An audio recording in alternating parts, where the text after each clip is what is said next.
we're saying in this episode. So today, as usual, we're drinking tea with honey, but today our honey is from Florida.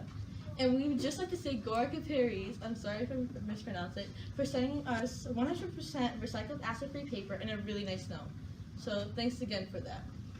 And if you guys want to learn more about Gorka Paris, and you could call them at 941-457-0221, and their address is in the description below.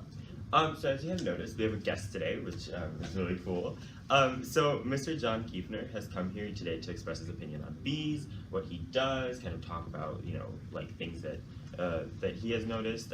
So, can you introduce yourself about what you do, kind of like a run through? I'm John Keifner. My grandpa Conrad Keifner came to the United States in 1907 on September 11th on the SS Kaiser Wilhelm. Grandpa Conrad Keifner kept bees. My dad kept bees.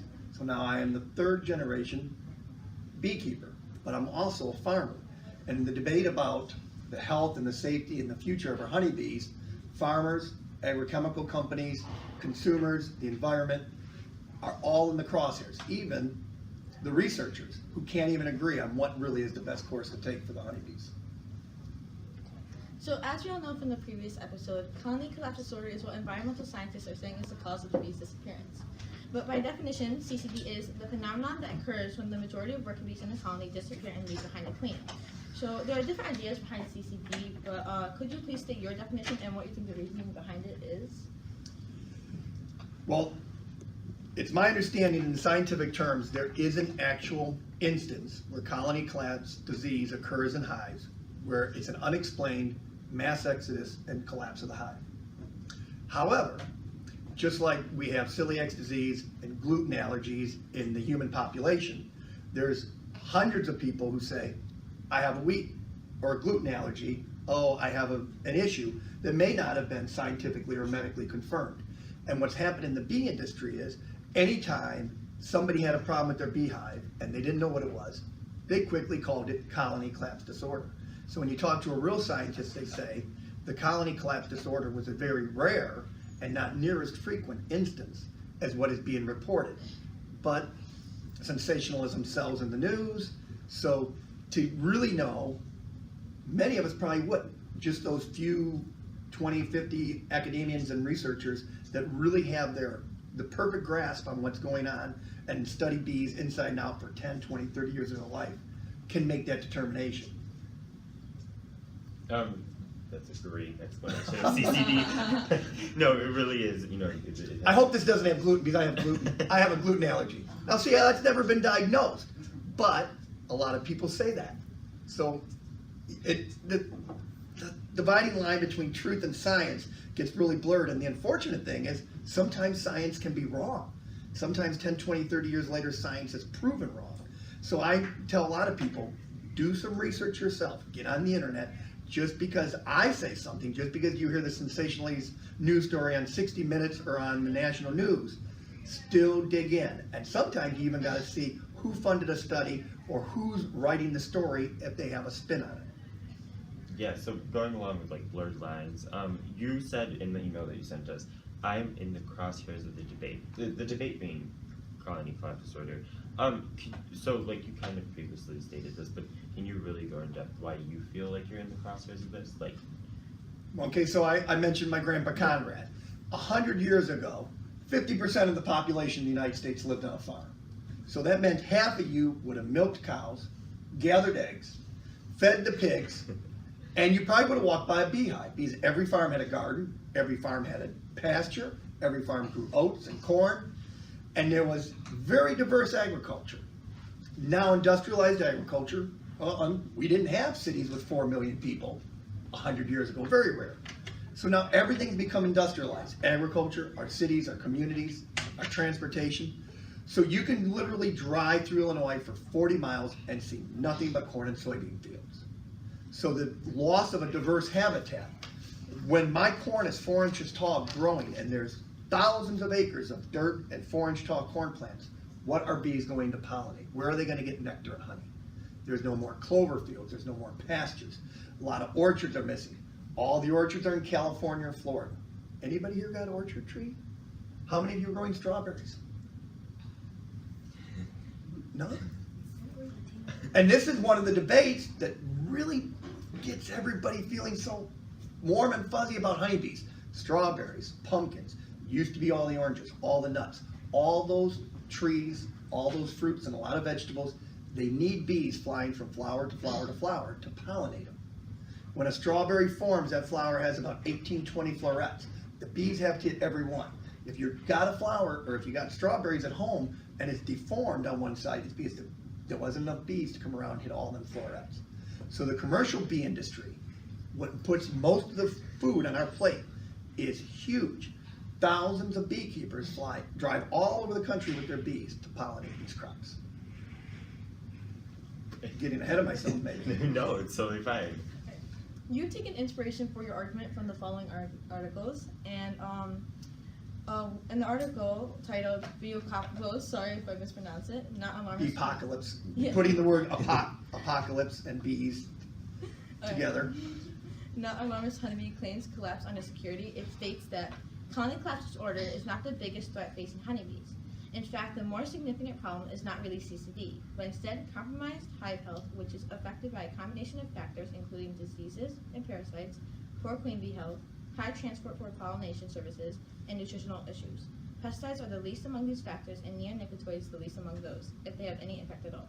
So could you please tell us if you have had any experience with like poor queen bee health or hive transportation or any of the reasons stated? Okay, so I referenced the commercial pollination industry. I call it the Walmart model, or the 80-20 rule. 80% of the food is distributed by 20% of the companies. 80% of the food in this country is raised by about 20% of the farmers. 80% of the wealth is controlled by 20%. It's a scenario that I paint all the time. But there's about 4 million beekeepers in the United States. About 3.5 million of them are like me, 5, 10, 20 hives. But there's about 1,000 people in the United States that control 3 million hives. There are commercial pollinators that have 20 semi-loads of hives. So a beehive is about the size of your Whole Foods bag.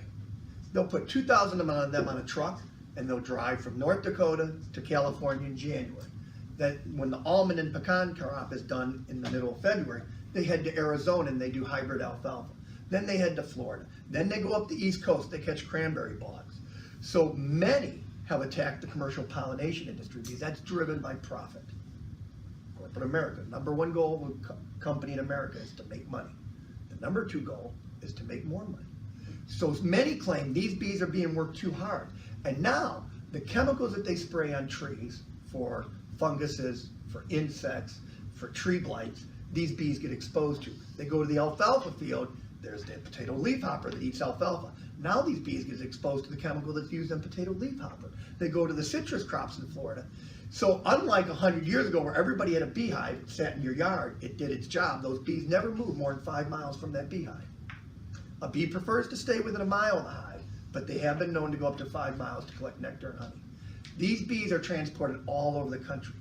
And so a lot of focus is put on this commercial pollinator industry because it's vital to feeding 8 billion people in the world. And is the fact that those bees are worked so hard. Even professional athletes only work 3 to 4 months out of the year. These bees work all the way 10 months out of the year and they're exposed to so many chemicals. And that affects overall hive health. Learn something new every day. And so the hobby bee industry has surged in the last 10 years.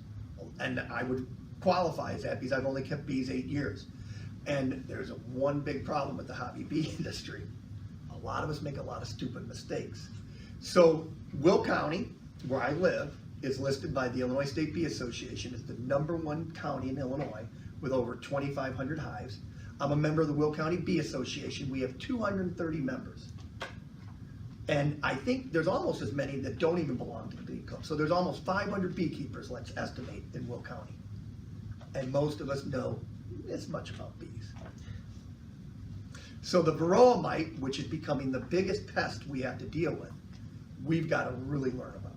And then we make a lot of mistakes, and then all of them are out there, they're going to parties, they're meeting people, they're saying, I lost all my bees. Oh, it's the chemicals. Oh, it's the farmers. So I'll get back to your initial question, the farmers. In industrialized agriculture, there is a reliance on chemicals. 100 years ago, we had very few chemicals. The advent of World War II, the very first synthetic weed killer, 2,4-D, was invented. It's a game changer. Half of you would have picked eggs every morning. During the summer, you'd have pulled weeds. When there was an infestation of bugs, you'd gone out there and caught bugs and crushed them. Creosote, which was used as a wood preservative, was the #1 insecticide to control bugs in the 1930s during the dust storm or dust bowl. It didn't work. So this is how we've taken production agriculture from each acre feeding 4 people, basically subsistence agriculture, which they still have in Africa and other parts of the world, to the average farmer in the United States can feed 150 people. Do we want to go backwards to basically an organic agriculture? Will that save the bees? How many people will starve? That's really part of the whole overall debate. So there's different classes of insecticides and chemicals, and the new one, the last 25 years, is the neonicotinoids.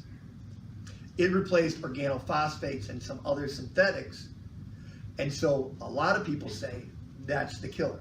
Well, if you talk to May Berenbaum and some of the other researchers, they be very specific. Every chemical is dangerous to bees. And the chemical that many homeowners use is one of the most dangerous, called 7 dust. Because anybody ever heard of 7 dust? Anybody heard of Japanese beetles? What they do to rose bush, what they do to certain trees? People put them Japanese beetle traps to catch them. Well, 7 dust will kill them. They'll go out and put it on their tomatoes when the tomato hornworm is eating. They got a home garden. Well, this is a powder. You shake this powder out in your vegetable garden, it's there until the next rain. What's going to happen when the bee comes and lands on that tomato blossom to grab some nectar, or goes into the rose bush? It's going to get that powder on it and take it right back to the hive. So 7 dust is one of the most deadly chemicals, and they've known this for 50 or 100 years, but thankfully most of you don't have a garden, do you? And there is a way around this poison of the 7 dust. There's a liquid product called of 7, and that's what most commercial applicators would use. They would spray it on a whole 400-acre field of tomatoes or something, and as soon as that liquid dries, it's considered much less harmful to the honeybee. And I, myself as a farmer, I have alfalfa fields, and sometimes I have to spray for the potato leafhopper. So it says explicit in the instructions, spray before 7 a.m. or after 7 p.m. when the bees aren't active. During the summer, middle of the day is when the flowers open, and that's when the bees are out foraging. So we try to reduce the exposure. But if I have a 40-acre hayfield, well, technically we almost always use this product before it's blooming too. But chemical exposure is a huge issue. Lack of knowledge among hobby beekeepers is a huge issue, and the commercial pollinator business, really, it's about money. And I have one prop here I'll show you. So in California during the month of January and February, roughly 2 million beehives travel to California. These are 750,000 acres of pecans and almonds. Huge business. There's even now truck jackings of almond trucks. Do you know what a semi-load of almonds is worth? Apparently enough to risk your life in a crime. But, I mean, go look at about a 1-pound bag of almonds, and now think of a semi hauling 48,000 pounds of that. So when that pollinator industry starts to wind down in California, they take each beehive and they shake it. Because when these truckers are going to haul their bees to the next place, they only need a queen and a cluster of worker bees. So they shake all those bees down, and they fill, might be millions of these. A semi is headed to Wisconsin right now with my 5 new packages of bees. This is a package of bees. It can be mailed through the United States Mail. In it, they'll shake 3 pounds of bees. There's breeders out in California bringing thousands of queens. Because you have drones, which are males in a hive. You have worker bees, which are females. They're the only ones that can sting. And then you have 1 queen. Anybody knows you can only have 1 head of the house. The queen, millions, or there's breeders raising thousands of them. They catch the queens after they're raised and mated. They put them in this cage. Put a cork on it. They hang it in there. Now she's kept in the cage for a reason, because all the worker bees might kill her. They have to protect her. A can of sugar water, it's sealed up. These are loaded on semis in California and Georgia and Florida every spring. This is how hobby beekeepers and anybody who wants to keep bees can replace their hives, and they're shipped. So I'm assuming this semi has maybe 5 or 10,000 of these packages. Now with the queen in there protected, eventually all the worker bees will start to accept her, because the bee colony is a superorganism, much like your brain. All the cells of your brain function for the good of one, you. All the bees in this hive, they're in this package, in the hive, will function for the benefit of one, the queen and the colony. They'll risk their life, they'll kill themselves, they'll do whatever it takes. There's no welfare, there's no, it's basically a perfect socialist economy. So now when I get the package, first thing I do is I pull out this can, make sure it's still got plenty of sugar water. If it's really cold, I'll wait till a nicer day to put this package in my hive. I'll hang the queen cage inside the hive, and I'm sure you can see this on the internet, installing a bee package. You want to write that down? I'm sure you have something to write with, Carol. Yeah, we have There are plenty of videos where you can see a bee stinging somebody or installing a package. I will take out this cork and put a marshmallow, hang in the hive, dump these bees in, the worker bees, and there are attendant bees that will feed the queen through the screen, will eventually release her, and she should instantly go to work laying about 1,000 eggs a day. And my package, I'm told, is coming in Sunday. Should be able to pick it up Monday. And that is what all the hobby beekeepers are doing, and we rely on this commercial pollinator business to reply us with bees. Because I wasn't super bright. I lost 8 out of 10 hives. I'm only getting 5 this year. I figured, well, that way I'm only risking killing 5 bee colonies instead of 10. I brought this prop, so I thought I'd better give you the whole display. You said 30 Great, minutes. thank you so much. So in the email you sent us, you also stated that you have countered some who got worked up on the loss of honeybees by reminding them that the bees are not even native to North America. The Indians did survive on this continent without bees and the foods they pollinate. Do you think right now, in our society, like the area that we live in, do you think we could survive without bees? Yes, I'm sure we could. It wouldn't be pretty. If tomorrow there was no gasoline, could we survive without gasoline? I suppose some of the scenarios you see in some of the movies could happen. So honeybees were not native to North America. The American Indians nicknamed them the white man's fly. The Indians knew the white men were getting closer because the bees came with them. So the rhetoric that you hear all the time, it's supposed to make everybody alarmed and care about the honeybees, is that 1/3 of all our food is because of honeybees. Well, it may be right, but obviously the American Indian lived well without a lot of the fruits and vegetables. It may not have been the best life, and you probably couldn't do it with 8 billion people on the planet. But in 1950s, it was rare for me to get oranges from the store because they just didn't have that many refrigerated trucks, and everything was different. Many homes still didn't even have electricity in 1950. And every orange tree needed honeybees to pollinate. Well, there's researchers working on stuff all the time. And now, the majority of the orange trees in the United States are self-pollinating. They do not need honeybees. They actually have almonds and pecans now that do not need honeybees. So there are scientists and there's researchers trying to crack every mystery behind the scenes. We just don't know about it. And I would imagine eventually the pumpkins and the strawberries and the zucchinis and the squash and all them will have ways to pollinate themselves. That's amazing. Another thing you might want to Google is hand pollination in China. There's video of hundreds of workers wearing masks with Q-tips on ladders in trees, pollinating because they didn't have enough bees. They're going from flower to flower manually by hand. But they do have 1.3 billion people.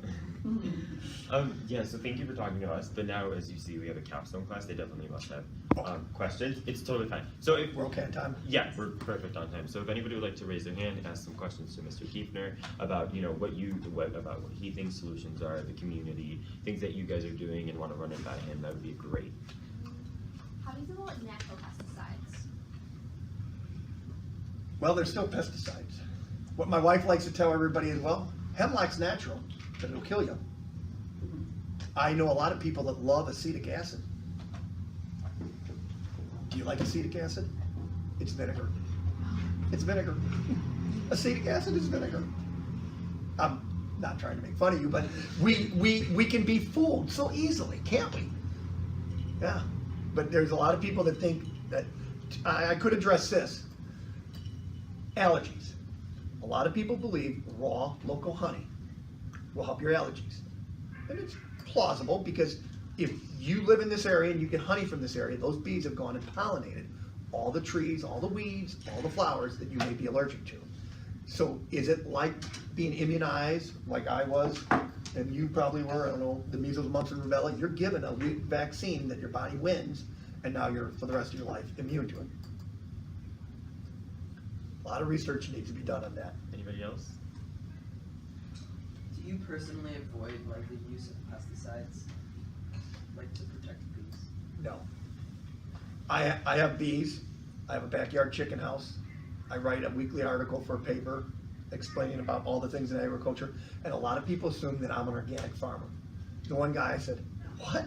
Here's what I just figured. I said, I got 520 acres. I can't control the weeds with chemicals. I don't know how I do it by hand. But I did go to a conference this winter to get smarter on corn, because my real money's made growing corn, soybeans, wheat, oats, and hay. And the researcher there has spent his entire life studying corn, how to make a bigger ear on that corn plant, how to do it with less fertilizer, less pesticides, less chemicals, less tillage, everything that will protect the environment, which should, in essence, put more money in my pocket. I forgot where I'm going with this. Oh, he goes back to the agriculture of my grandpa 100 years ago. He said if we went back to organic agriculture, literally half the people in the city would have to go back to the farm. It would all be manual labor. There'd be so much manual labor. That's shocking. Do you want to pull all the dandelions out of your mom's yard every day and keep the dandelions out? Do you know what kind of job that would be?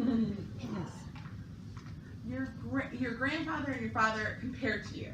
So like how many bees, hives did they have? Did they do anything different than like things that we do today as a commercial or as just a hobbyist? Grandpa had it made. I understand he only had 1 or 3. Of course, my dad worked in a factory and farm, so he didn't have bees for about 40 years. But as soon as he retired, he got bees. The varroa mite did not appear in the United States until 1987. That's when everything changed. I can remember, I was 22 years old, I heard about this disease called AIDS. We'd never heard of AIDS. And for 5-10 years, we thought it was going to bring down the country. We thought it was, Magic Johnson got AIDS. Everybody you heard of that got AIDS died within 5 years. Magic Johnson's still alive. It's been 25 years, I think. I grew up, it was Larry Bird, Michael Jordan, and Magic Johnson. They were the rock stars, and then Magic Johnson got AIDS and retired, but he's still alive. I keep meaning to go on the internet and find out about this. It's like, so the varroa mite was a game changer for beekeeping. Yeah, thank you so much for coming in. We really enjoyed the Oh, wait. conversation. Oh, one more question? How did you start your bee farm? Like, I get that your grandparents and your dad had a farm, but how did you start? If you want to become a beekeeper, you should reach out and find a beekeeper. I find that most of the beekeepers are friendly. They want to teach you. They want you to learn. Beekeeping, though, is not a spectator sport. You know those guys that alligator fish on TV? You don't see many people volunteering to go with them. If you're a beekeeper, you got to be in a bee suit. And about 1% of the population is allergic. And just like you're probably afraid that you might get cut with a knife if you were trying to chop like Bobby Flay, people don't want to be stung by a bee. It doesn't bother me anymore. Watch the video being stung by a bee. And you'll find out that the stinger is barbed and how it works its way in. But if you can find a beekeeper, ask. And then see if you can find a bee suit. Anybody else? Or thank you so much Okay. for coming in. We will definitely leave your information in the link below if anybody else wants to contact you. You're a very interesting person and you have like great opinions and you're well read, and so it was really But nice double for you. check my opinions. It was really nice for you to come in, and we will see you guys next time on the Bees We Need Talk Show next week. Thank you. Thank you.